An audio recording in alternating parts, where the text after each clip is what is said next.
హెచ్చరిక, భూకంపం హెచ్చరిక అని నిన్నట్టుండి అందరూ భూకంపాల గురించి మాటల్లో పడి ఎవ్వరు గోల్డ్ రేట్ ని అస్సలు పట్టించుకోవట్లేదు. నిన్న 2000 చేంజ్ పెరిగితే ఈ రోజు కూడా 2000 పైనే పెరిగింది. 3 రోజుల్లో కలిపి 5000 పెరిగింది. ప్రస్తుతం బంగారం రేటు 95,000 దాటింది. తగ్గుతుందని అందరికీ ఆశలు రేపి ఇప్పుడు ఆ ఆశలను అడియాసలు చేసింది బంగారం. కానీ బాధపడాల్సింది ఏం లేదు.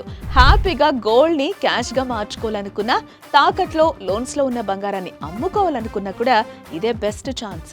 సో ఆలస్యం చేయకుండా శర్మ గోల్డ్ కంపెనీ వాళ్ళకి ఒక్క కాల్ చేస్తే చాలు, వాళ్ళే మీ ఇంటికి వచ్చి వివరాలు అడిగి తెలుసుకుని వెళ్ళి తాకట్లో ఉన్న మీ బంగారాన్ని విడిపించి ఆ రోజు ఆన్లైన్ ధరకే కొనుగోలు చేసి మిగిలిన అమౌంట్ ని మీకు ఇచ్చేస్తారు. అది కూడా ఒక్క పూటలోనే క్లియర్ చేస్తారు. సో వడ్డీలు కట్టే బదులు హ్యాపీగా తాకట్లో ఉన్న బంగారాన్ని అమ్ముకోండి, లాభాలు అందుకోండి. తాకట్లో ఉన్న మీ బంగారాన్ని విడిపించుకోవాలంటే శర్మ గోల్డ్ కంపెనీ వారి నెంబర్కి కాల్ చేయండి. శర్మ గోల్డ్ కంపెనీ, మీ తాకట్టు బంగారానికి నిజమైన బయ్యర్.